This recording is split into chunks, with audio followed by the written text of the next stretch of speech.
In this video, we are going to paint a simple natural landscape in black ink and water. And we're going to talk about atmospheric perspective, how things are lighter in the background in a landscape and darker and more detailed in the foreground. So get ready, let's get started and have a good time.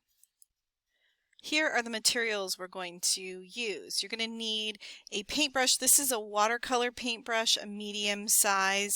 It's better if it has a tip like this, but any watercolor paintbrush will do.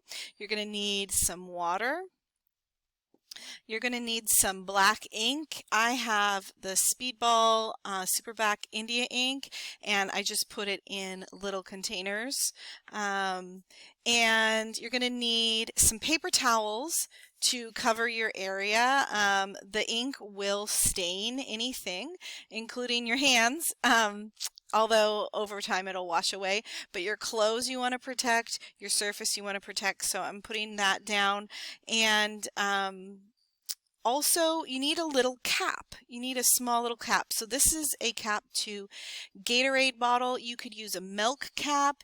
You could use, this is an old glue stick cap, pop bottle cap, but a kind of a thin cap here to dilute our ink. Here's an Arizona tea cap that works pretty well.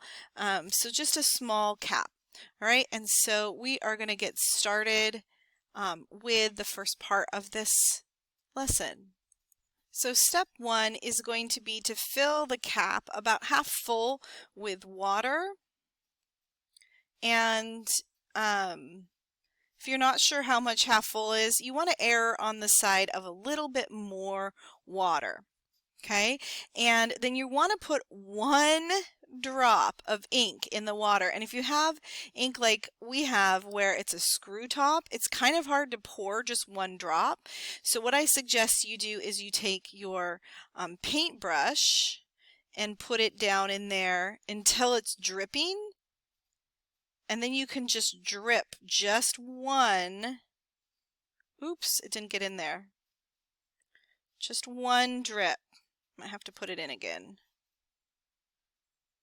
There we go.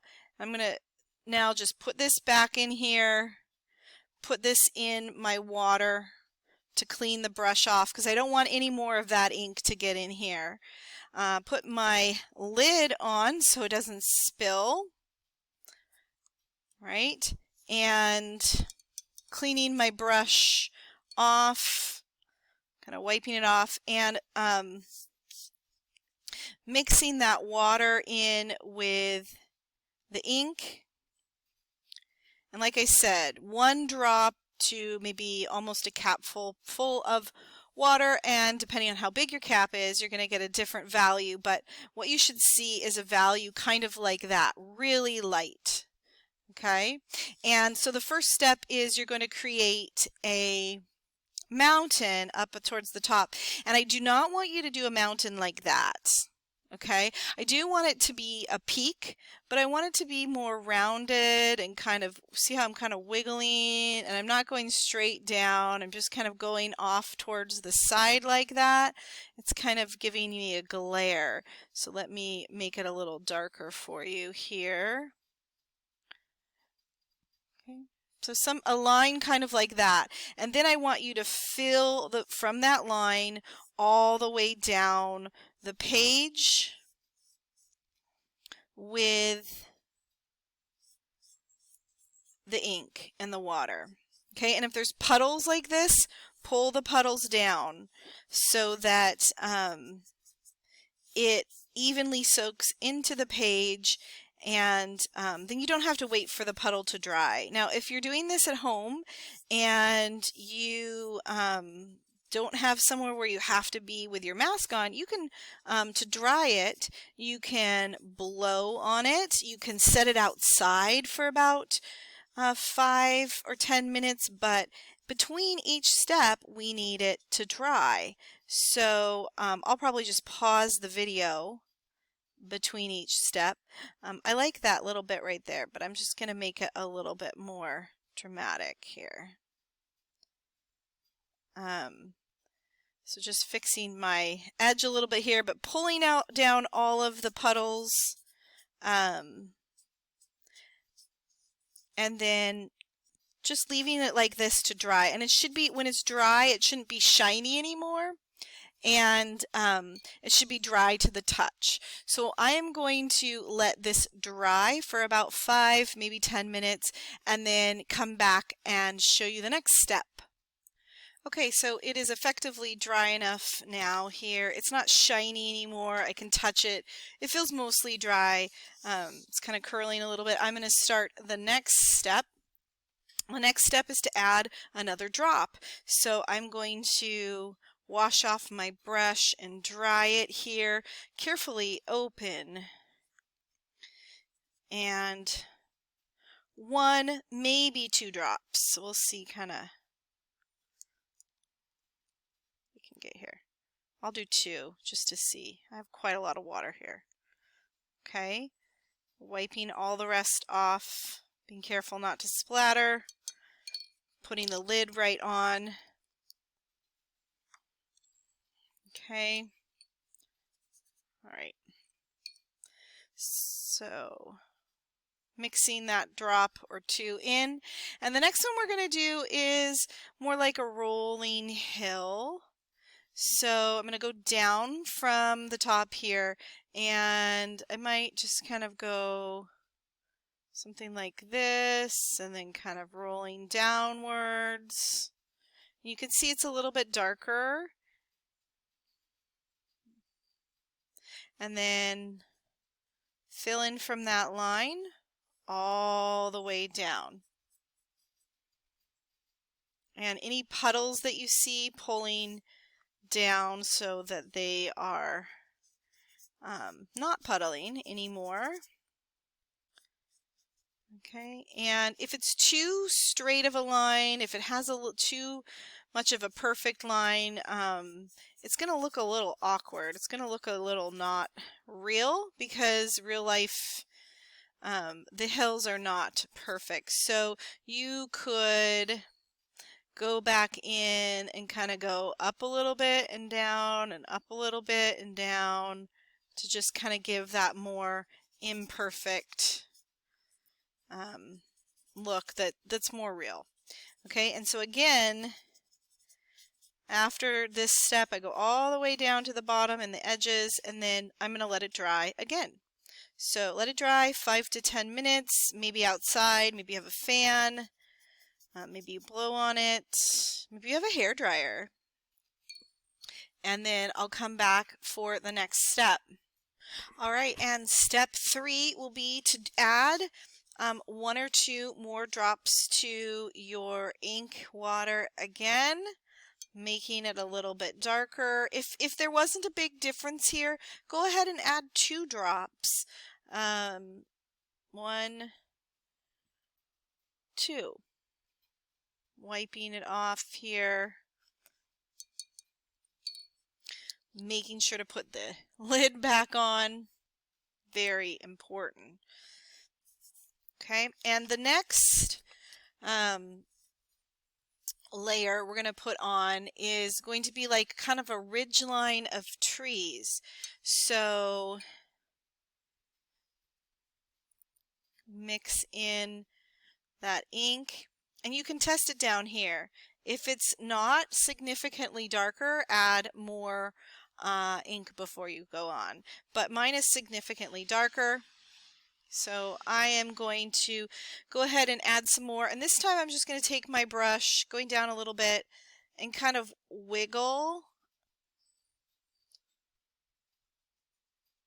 as I go across. You can kind of go down if you want. You can go up and down if you want to wiggle, but that wiggle is good. And then at the top of this, I want to bring up just with the tip of my brush, almost like this was a ballerina's foot and these were her toes. And I'm just going to bring up just some of the ink water to kind of signify some trees. Let me zoom in here and show you. So here is zoomed in. I'm just going to take the tip of my brush and I'm going to leave some spots where the trees are maybe clumped together, and then some spots where maybe they aren't so clumped. Make some a little taller. So I'm just pulling up. And these puddles I want to go away, so I'm just going to bring down the puddles for right now. Okay, and while I'm working, it's kind of drying, so I want to work a little faster. Just pulling up.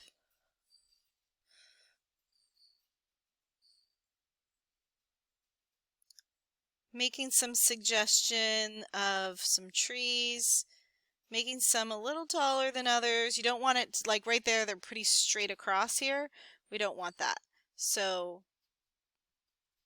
pulling some different ones of different heights all along this ridge here. Don't forget to, even though it's still maybe wet, you want to get more water and ink so that it's nice and dark.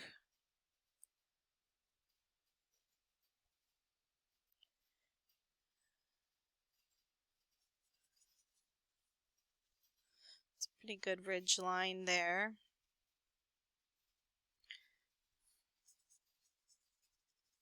And fill in all the rest. Let me zoom out. Filling in all the rest of the paper with this ink water mixture. Remember to go to the edges.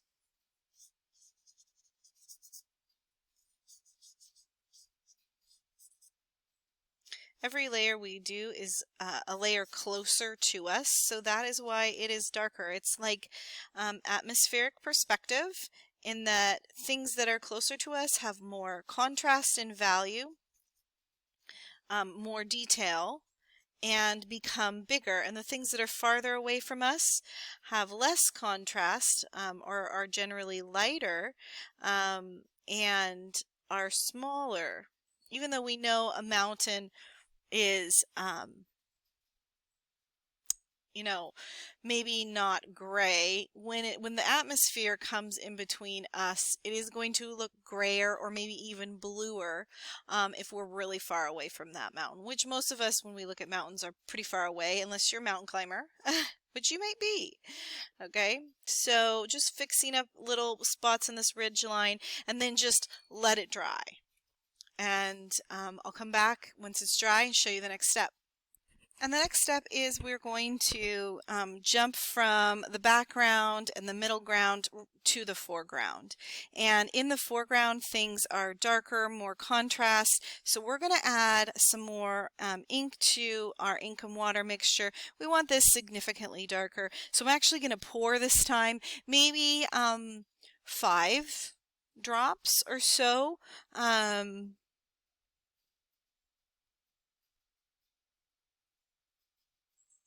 Perfect.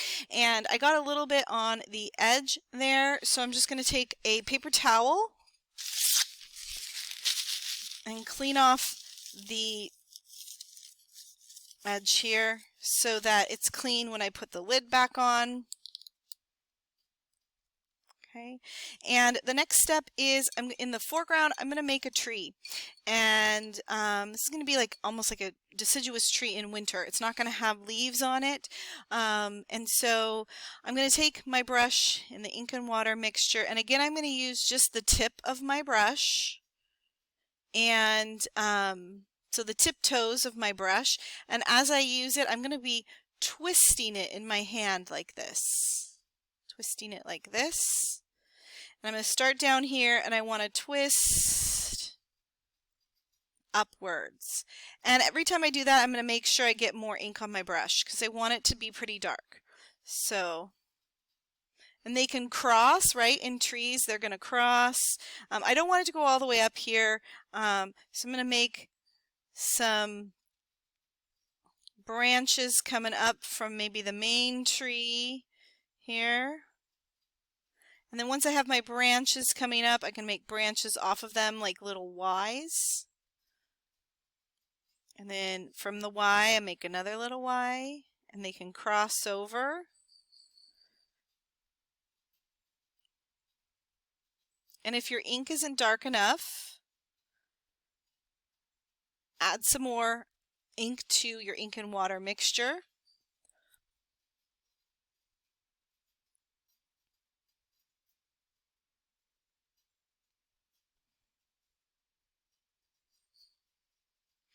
And as I'm twisting my brush, I get these kind of almost uncontrollable little tendrils, and I like that.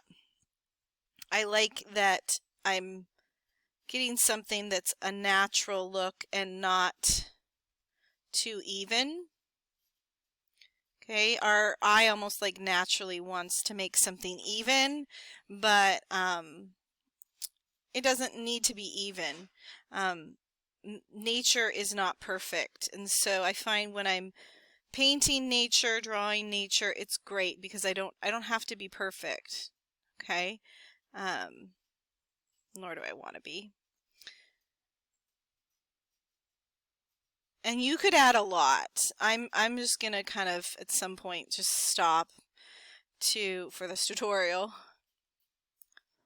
Down at the bottom here, I'm just gonna kind of make like a hump.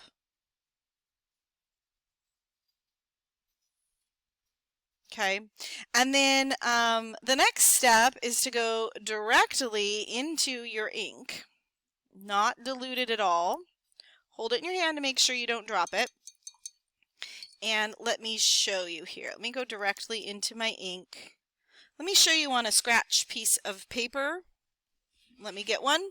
So down at the bottom here, this is what you're going to do. You're going to take your ink and you're going to hold your brush parallel to the bottom, and you're just going to run your ink across, and see how it skipped? We want some of that skipping. We like that scratchy skipping look. You're just going to do that down at the bottom here. So let me get some more ink. Kind of wipe it off a little bit so it's not so drippy. It's a little bit of a dry brush. And then just let it skip. And go behind the tree a little bit. And it's getting so kind of dry.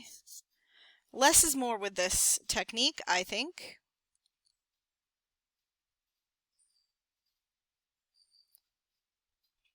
Kind of drying it off a little. But especially down at the bottom here, it's kind of nice to have some dark lines here.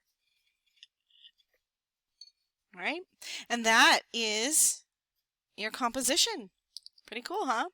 So there's a lot more that you could do to make it interesting back in here, but I just want to do something really simple to illustrate the technique of atmospheric perspective, or the theory of atmospheric perspective.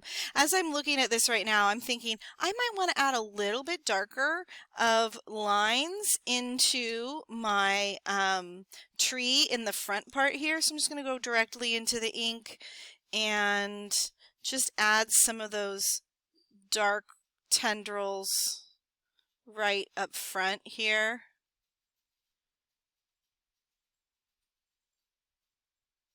Don't forget to kind of move your brush in your hand, like you might have a few more come out at the bottom here.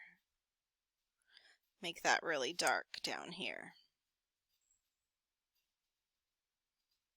Okay, so I'm going to stop fiddling with it. Thanks so much for watching, you guys. And if you're in my class, I'll see you in class. Otherwise, I'll see you in the next video.